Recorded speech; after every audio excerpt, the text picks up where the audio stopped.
नयप्रदामे गोदायान्द्रहारं सवावजन्यं विराजते भवं भवामुलिमलिपुरुषं नमः पार्वती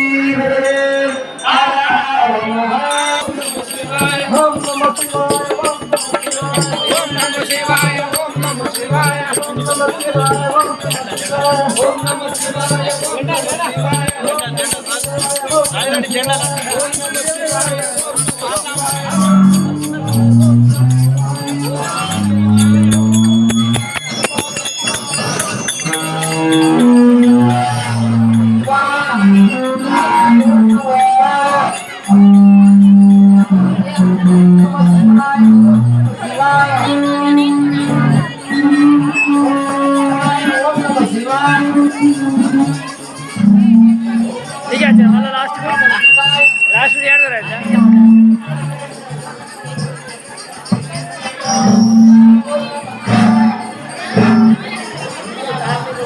शिवाय ओम नमः शिवाय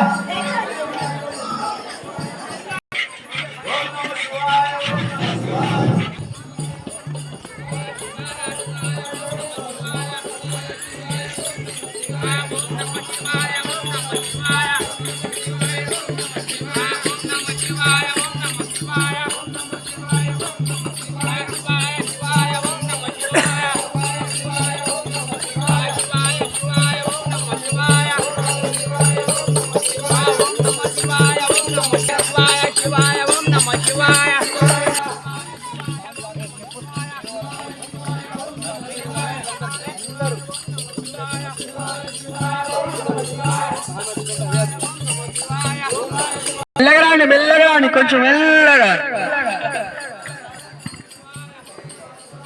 సాగండి అక్కలాగండి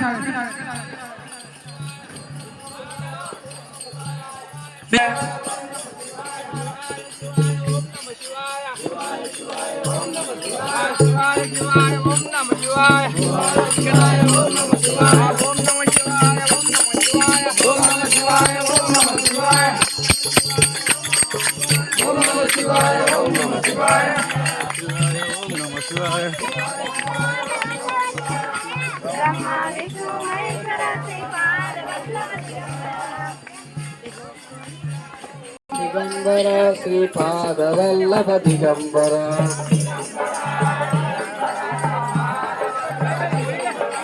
दिगंबर दिगंबर श्रीपाद वल्लभ दिगंबर श्रीपाद वल्लभ दिगंबर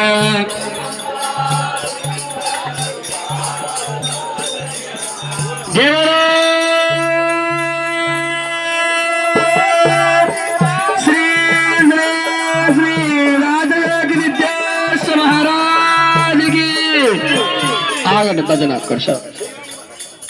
జవరాజ్కి అందరూ ఒకటే నామం నేను ఎప్పుడు వేస్తా అందరూ కలిసి చాలేదు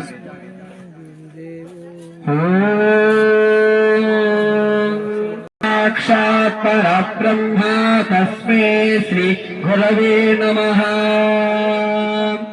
బ్రహ్మాదీనం గురం పూర్వ ఇందిరా వందే నారాయణం ప్రభుం అఖండ మంగళాకార వ్యాప్తహీన చరాచరం తత్పాదం దర్శితాయేన తస్మై శ్రీ గురవే నమః విష్ణు గురుదేవో మహేశ్వరః గురు సాక్షాత్ పరబ్రహ్మ తస్మై శ్రీ గురవే నమః విభూషిత భక్తి భక్తి ప్రదాతాంచ తస్మై శ్రీ గురవే నమః అనేక జన్మ సంప్రాప్తం కర్మ బంధ విదాహినే ఆత్మజ్ఞాన ప్రదానేన తస్మై శ్రీ గురుపదం స్నానదం వదా గురుఃపాదకో సంయక్ తస్జ్ఞానాత్పరం నాస్తి తస్మై శ్రీ గురవే నమః మన్మనాదా శ్రీ జగన్నాథ మద్గురు శ్రీ జగద్గురు మదాత్మ సర్వకామాయ వశ్యం కామేశ్వరో వైశవనో దదాతుం కుబేరాయ వైశవనాయ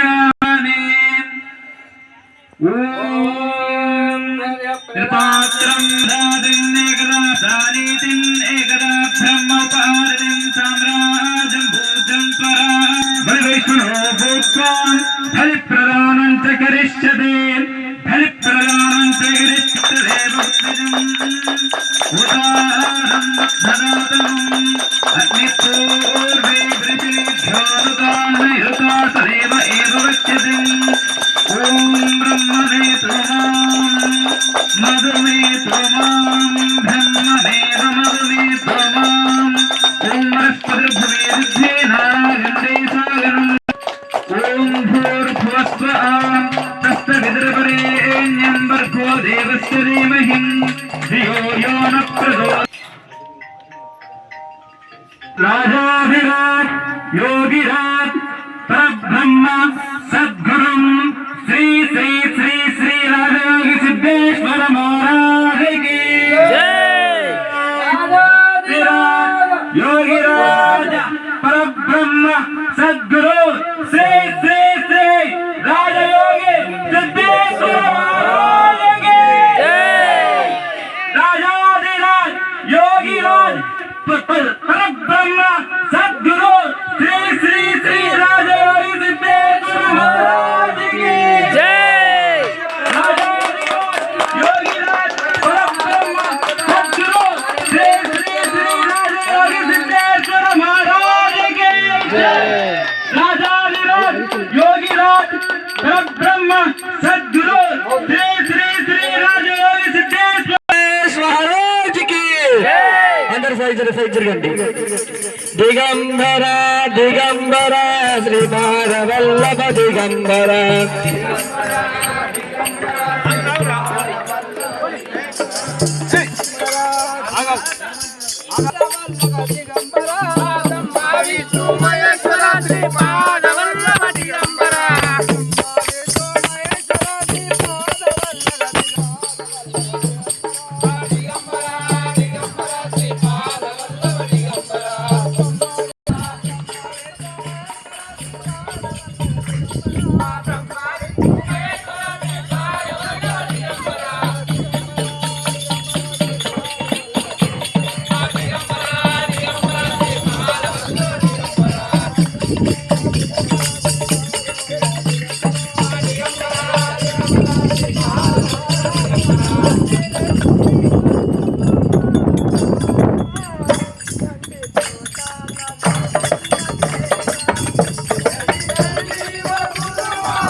जय परब्रह्म सद्गुरु जय जय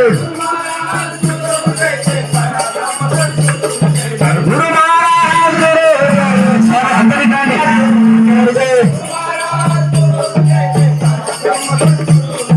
गणपति दर्शन नायकना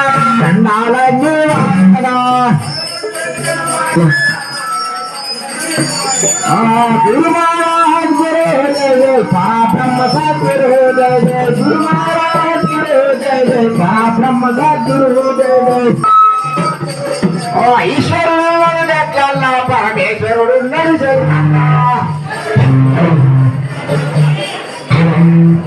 ఈశ్వరుడు దగ్గర పరమేశ్వరుడు దూరంగా వచ్చి కూర్చోవాలి. గణపతి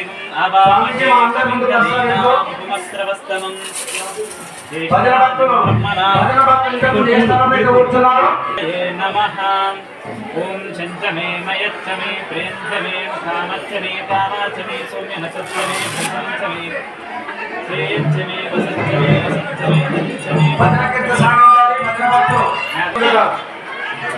దయచేసి మీరు అక్కడ వెళ్ళండి. ఊర్ధ్వాయ నమః ఇట్లా ఓం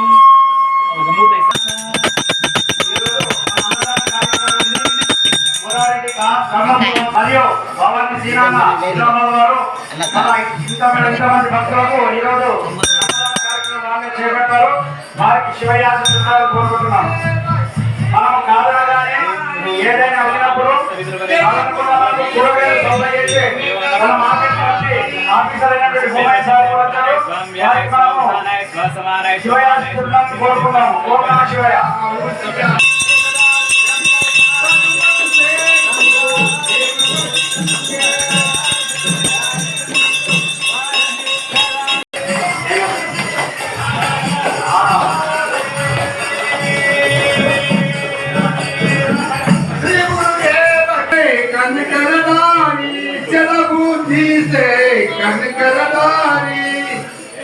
दूर की है अंधियारा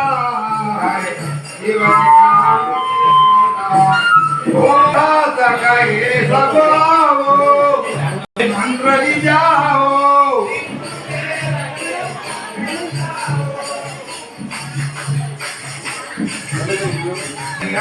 अंधियारा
आचार्य देवो भव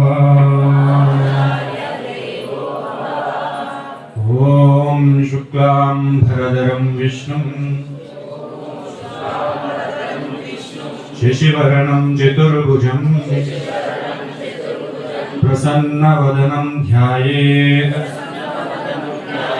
सर्वविघ्नोपशान्तये शरबिन्दुसमाकारे परब्रह्मस्वरूपिणीं वासरावेदनिलये सरस्वती नमोऽस्तुते। गुरुर्ब्रह्मा गुरुर्विष्णु गुरुदेवो महेश्वरः गुरु साक्षात् परब्रह्मा तस्मै श्री गुरवे नमः।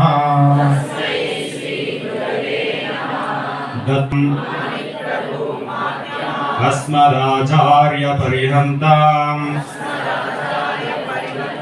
वन्दे गुरु परम्पराम् जटाधरं पाण्डुरङ्गं शूलहस्तं कृपानिधिं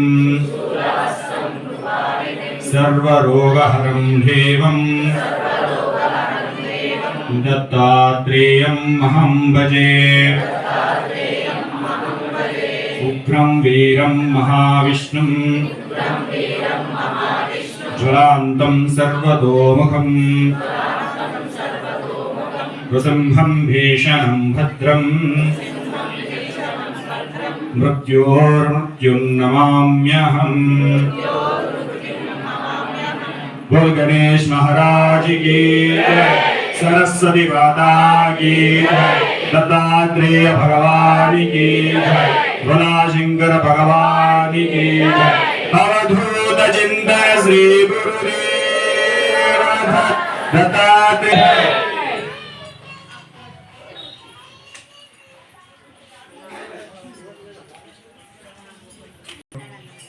అదేవిధంగా అనుష్ఠాన దీక్ష కార్యక్రమానికి విచ్చేసినటువంటి భక్త మహాశయులందరికీ కూడా ఈశ్వరుని అనుగ్రహం పెద్దల యొక్క అనుగ్రహం ఉండాలని మనసాక్షిగా కోరుకుంటూ అందరికీ స్వాగతం సుస్వాగతం। ఎందుకంటే ఈ సృష్టిలో గురు పరంపర రావడానికి మూల కారణం దత్తాత్రేయ స్వామి। ఆ దత్తుని యొక్క అనుగ్రహం ఉంటేనే సర్వకాల సర్వావస్థల యందు మనకు దైవం యొక్క అనుగ్రహం పెద్దల యొక్క అనుగ్రహం దొరకడానికి ఒక మార్గం దొరుకుతుందని చెప్తారు పెద్దలు। ఆ మార్గం దొరకాలంటే దత్తుని యొక్క అనుగ్రహం అనేది ఉండాలి।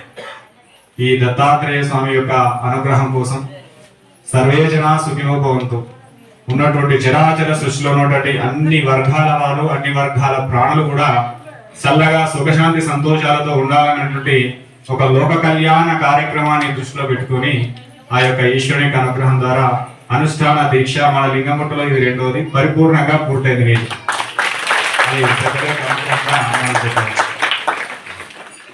అయితే ఎందుకు దీక్ష చేయాలి, దీక్ష ఎందుకోసం చేయాలి? మనము రకరకాల ఆలోచనతో ముందుకెళ్తా ఉంటాం। అది మానసిక స్థితితో కావచ్చు, వేరే రకమైన సంకల్పాలతో కావచ్చు। అవన్నీ నిత్యానుష్ఠానంతో పాటు ఒక వ్యక్తి ఒక సాధకుడు 10 మందిని మన ఒక మార్గంలో నడిపించేటువంటి స్థితిలో ముందుకెళ్లాలంటే దైవం యొక్క అనుగ్రహం దైవం యొక్క ఆదేశంతో ఆ యొక్క ప్రక్రియను ఇంకా దృఢపరచుకోవాలి। ఆ దృఢపరచుకునే క్రియలో సాధ్యమైనంత వరకు ఏకాంతంగా భగవంతుని యొక్క స్మరణ చేయాలి। ఆ స్మరణ చేసేదానికి పెద్దల నుంచి ఒక ఆజ్ఞ అనేది రావాలి।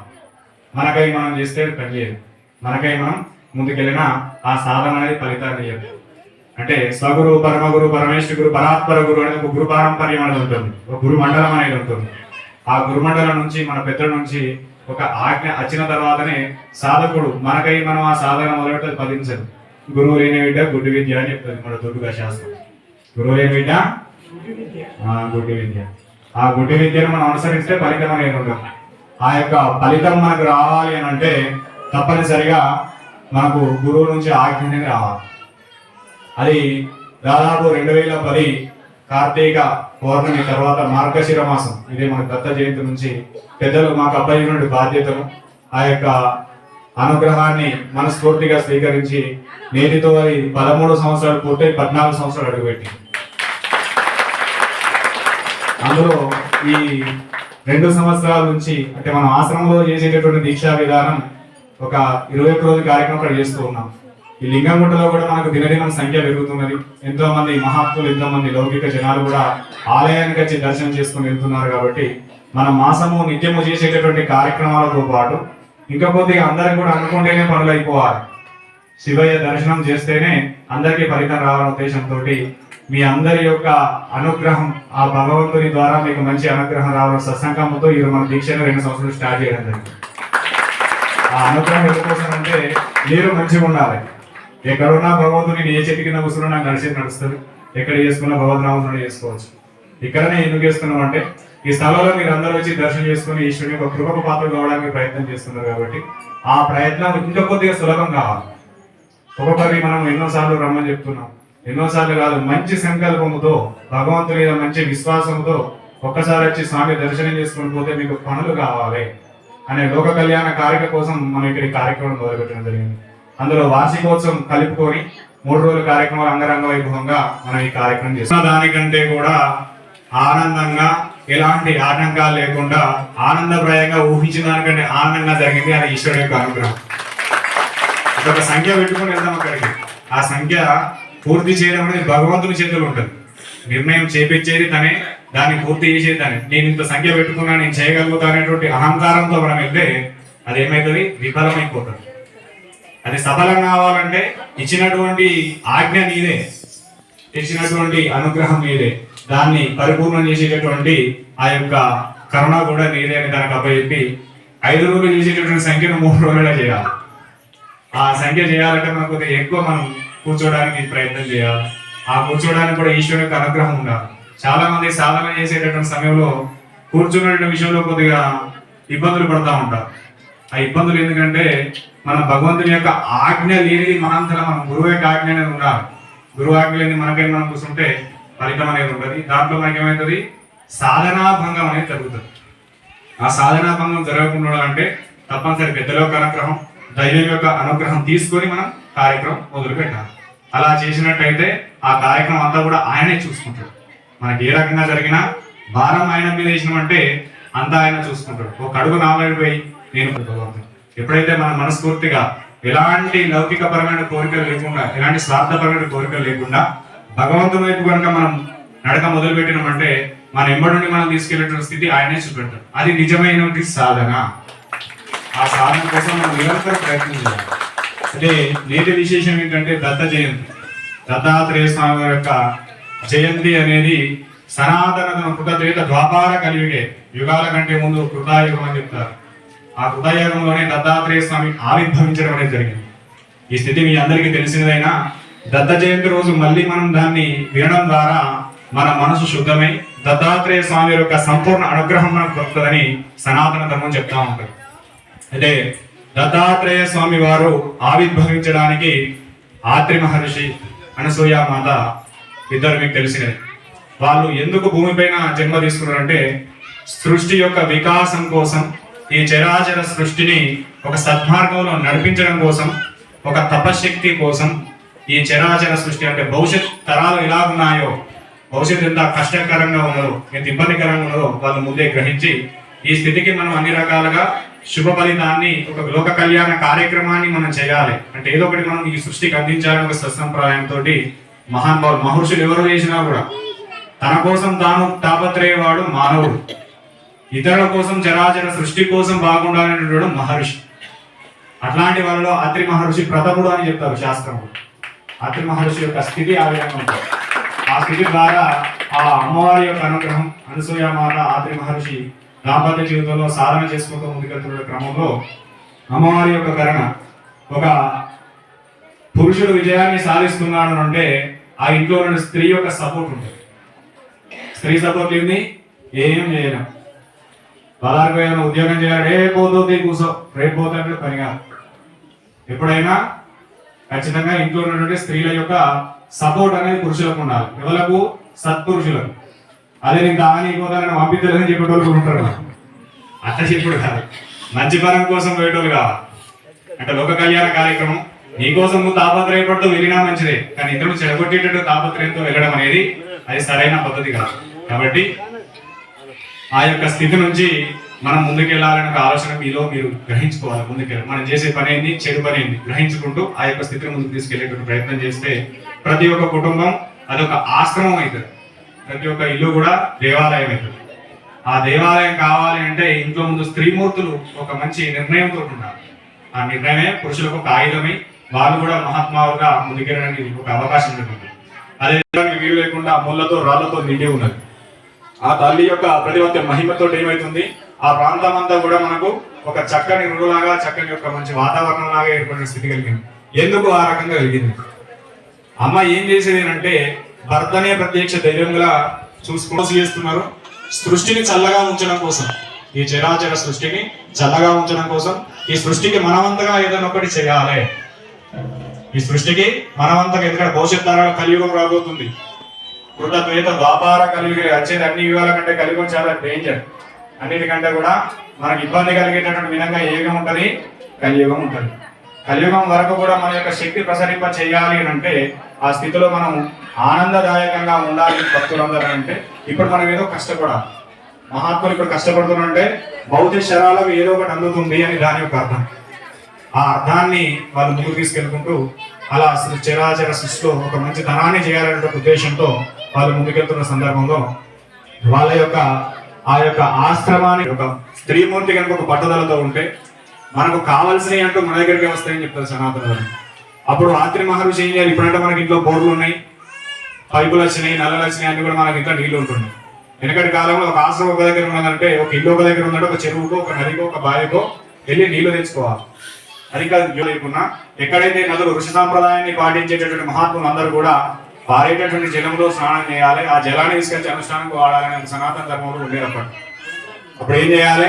ఆత్రి మహర్షి ప్రతి రోజు ఉదయం నిద్ర చేసుకొని నది వద్దకు వెళ్ళి స్నానం చేసి మళ్ళీ ఆశ్రమానికి వచ్చి అనుష్ఠానం చేసుకోవాలి. సమయం కనుక తీరకపోతే నది ప్రాంగణంలోనే చేయాలి. అప్పుడు అమ్మవారు ఏమనుకుంటున్నారంటే స్వామివారు రోజు వెళ్ళి రావడం చాలా ఇబ్బంది అవుతుందనే ఉద్దేశంతో అప్పుడు ఏం చేస్తుంది అమ్మ, ఒక మనసులో ఒక సంకల్పం చేసుకుంటుంది. ఏ గోదావరి మాత, నీ దగ్గరికి రోజు నా భర్త రావడానికి పోవడానికి ఇబ్బంది అవుతుంది కాబట్టి నువ్వే మా ఆశ్రమం దగ్గరికి రాతాలి అని చెప్తా. ఆ సంకల్పానికి మరుక్షణం మన 2 నిమిషంలో గోదావరి నది వాళ్ళ ఆశ్రమం ముందర పారుతుంది. ఇప్పుడు కూడా చిత్రకూటం వద్ద గోదావరి నది ఒక చిన్న పాయగా వెళ్ళేటటువంటి ప్రాంతాన్ని మనం చూడొచ్చు. ఇక్కడ చిత్రకూటం అనే ప్రాంతం ఆత్రి మహర్షి అనసూయ దేవి